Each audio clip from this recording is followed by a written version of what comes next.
चंपारण में मुद्दे इतने हैं कि अगर आप रोज उठाएं तो 365 दिन आपके लिए कम पड़ जाएंगे। छलावा जो होता है ना, आप हर बार आप छले जाते हैं, हर बार सड़क और नाली का कचरा आपके घर में और आपके शरीर में लगता रहे, ये कौन सा विकास है? चंपारण मांगे एयरपोर्ट है, तो इससे सिर्फ पूर्वी चंपारण या पश्चिमी चंपारण का ताल्लुक नहीं है। सबसे पहले बहुत बहुत धन्यवाद युवाओं का कि आप लोगों ने गजब की एकता दिखाई है। वीरेंद्र जी जुड़ गए, बहुत शानदार एकता दिखाई है आप लोगों ने।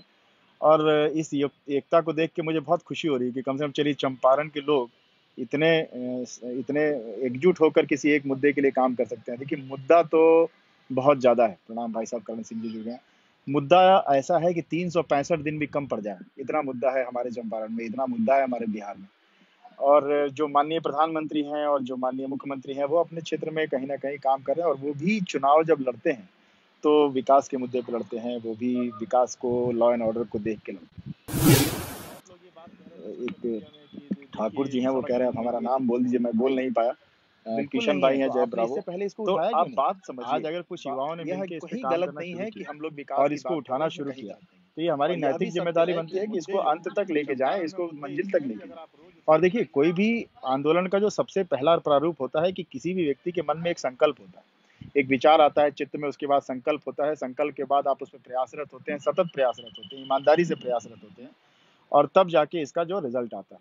यह जो आप कह रहे हैं, ये जो कर रहे हैं चंपारण में लोग कि चंपारण मांगे एयरपोर्ट, यह एक मुद्दा है। ऐसे हजारों मुद्दे पड़े हुए हैं चंपारण में। नाली का मुद्दा है, गली का मुद्दा है, सड़क का मुद्दा है, स्वास्थ्य का मुद्दा है, चिकित्सा का मुद्दा है, शिक्षा का मुद्दा है, शौचालय का मुद्दा है, विद्यालय का मुद्दा है। तो मुद्दे की कमी नहीं है चंपारण में। लेकिन क्या है, एक मौका मिला है जिसमें आप सभी लोग इकट्ठा होके अपने जनप्रतिनिधि से एक चीज मांग सकते हैं। हमारे माननीय प्रधानमंत्री ने भी इसी मुद्दे पर चुनाव लड़ा। विकास का मुद्दा ही चुनाव है। देखिए चुनाव के पहले विकास के मुद्दे पे हम लोग बात करते हैं, 6 महीने पहले। चुनाव के दौरान हम लोग विकास के मुद्दे पे बात करते हैं, तो चुनाव के बाद 5 साल तक हम लोग विकास के मुद्दे पर बात क्यों नहीं करते? यह पूरे जो आप ट्रेंड करवा रहे हैं ट्विटर पे, या जो आप जागरूकता फैला रहे हैं चीजों के प्रति, मैं उसका उसका फायदे आपको बाद में बताऊंगा। लेकिन पहली बात यह है कि जिस तरह से युवाओं ने जोरदार तरीके से इसका आगाज किया है, यह एक बहुत अच्छा संकेत है। और मैं चंपारण में यही देखना चाहता था और चंपारण में यही सुनना चाहता था। अब आप कोई कहेगा कि भाई साहब आप एयरपोर्ट बना लेंगे तो क्या हो जाएगा। मैं आपको छोटा सा उदाहरण देता हूँ। अगर मान लीजिए कि रक्सौल का एयरपोर्ट चालू हो जाए, इंटरनेशनल बॉर्डर है, तो एयर कार्गो टर्मिनल्स भी बनेंगे, उसी तरह से ड्राई पोर्ट भी बनेगा, ग्राउंड हैंडलिंग स्टाफ की भी नियुक्ति होगी, बहुत सारे लोग जो एयरपोर्ट पे काम करते हैं उनकी नियुक्ति होगी। तो अल्टीमेटली आप देखेंगे क्या कि कहीं ना कहीं एक रोजगार का साधन भी उपलब्ध होगा। जितनी भी कंपनीज कहीं भी इन्वेस्टमेंट करने जाती हैं तो इंफ्रास्ट्रक्चर का विशेष डिमांड रहता है, इंफ्रास्ट्रक्चर पे विशेष बात करती है कि सड़क कैसी है, एयरपोर्ट कितनी दूर है। अरविंद जी प्रणाम। तो ये सारा विषय, जब आप एक बार एक एयरपोर्ट बनता है तो सिर्फ एयरपोर्ट से यात्राएं नहीं होती, इसके अलावा और भी उसके परिणाम होते हैं जिसको आपको सोचना और समझना पड़ेगा।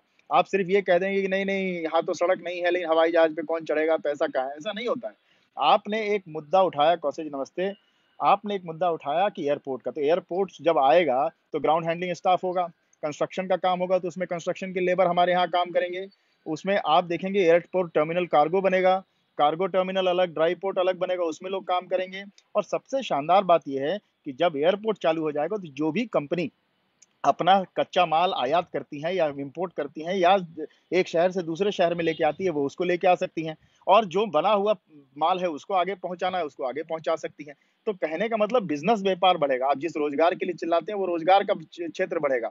और चंपारण अगर एयरपोर्ट की मांग कर रहा है तो ये गलत थोड़ी है। आप लोगों को लगता है कि चंपारण को नुकसान हो रहा है, तो आप मुझे बताएं मेरे कार्य से चंपारण को लाभ हो रहा है कि नहीं, यह अलग विषय है। मैं आपसे चैलेंज करता हूं कि मेरे किसी भी क्रियाकलाप से, मेरे किसी भी कार्य से अगर किसी व्यक्ति को लगता है कि चंपारण को नुकसान हो रहा है तो आप मुझे जरूर बताएं। मैं सार्वजनिक जीवन से संन्यास ले लूंगा। अगर मेरे किसी क्रियाकलाप से, चाहे वो चैरिटी का हो, चाहे कुछ भी काम हो, सोशल वर्क हो, चाहे अपना बिजनेस हो, अगर किसी भी चीज से आपको लगता है कि चंपारण का नुकसान राकेश पांडे के द्वारा हुआ है या चंपारण के युवाओं का नुकसान राकेश पांडे के द्वारा हुआ है, तो आप मुझे बताने का जरूर कष्ट करें। या तो मैं अपने अंदर सुधार करूंगा, और अगर नहीं सुधर पाया तो सार्वजनिक जीवन से संन्यास ले लूंगा। लेकिन अपने बात को सही तरीके से रखना मैं नहीं छोड़ूंगा। इस बात को आप याद रखिए। जय हिंद, जय चंपारण, वंदे मातरम। आप सभी लोगों को बहुत बहुत शुभकामनाएं। आज गुरु पर्व है और फिर मुलाकात होगी किसी अच्छे मुद्दे के साथ। कल आशा है कि कुछ युवाओं में जोश नया होना चाहिए और इस लड़ाई को लड़ना है, जीतना है और अपना हक लेना है। जय हिंद। जय चंपारण। ये जो चंपारण सत्याग्रह की भूमि है, इसका मान बढ़ाना है, इसका सम्मान बढ़ाना है, इसका जो वजूद है उसको बड़ा करना है। जय हिंद, जय चंपारण।